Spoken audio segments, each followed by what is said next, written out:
প্রিয় বন্ধুরা, সকালবেলা উঠে আদা দিয়ে ১ কাপ চা তৈরি করে নেব। ১ কাপ না, ২ কাপই করব। আমরা ২ জনে মিলে খেয়ে নেব।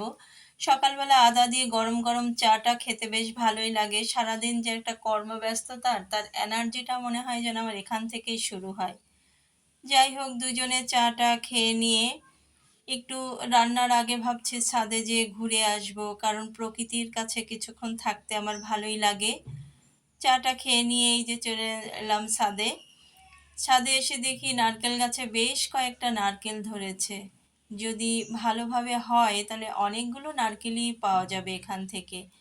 আশেপাশের বাড়িগুলো থেকে সবার একটা সকালে ওঠার টুকটাক আওয়াজ পাওয়া যাচ্ছে। মেয়েদের সংসারে থালা বাসনের আওয়াজ, পাশের বাড়ির কারোর টুকরো টুকরো কথা।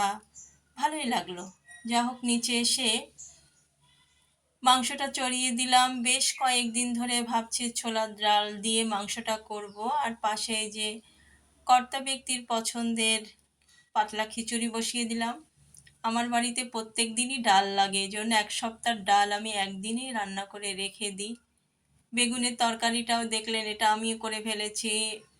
কাঁঠালের বিচি দিয়ে পুঁই শাক রান্না বেশ মজা হয়েছিল। ওদিকে প্রেসারে দেওয়ার পরে আমার যখন হয়ে গেল, ছোলার ডালটা আমি নামিয়ে নিলাম এবং কিছুটা গরম পানি অ্যাড করে দিলাম।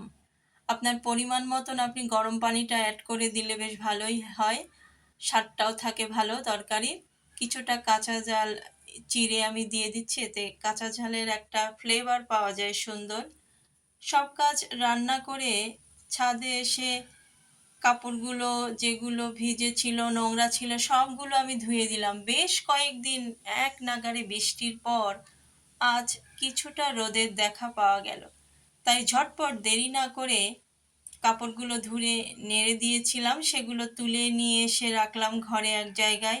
পরে গুছিয়ে নেব সময় মতন।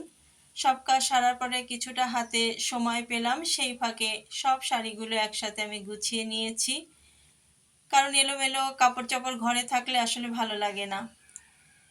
আমরা আমাদের কাজ সারার পরে নিজেদের কিছু কাজ থাকে, সেগুলোই কর্তা ব্যক্তিটিও দেখছিল, আর আমিও এই ফাঁকে রাত্রের জন্য রান্নাটা করে নিচ্ছি। রাত্রে আর অত বেশি কিছু করব না, এই মাছের ডিম দিয়ে আর ঢ্যাঁড়স দিয়ে আলু দিয়ে একটা চচ্চড়ি মতন করে নেব, এটা দিয়ে আমাদের হয়ে যাবে।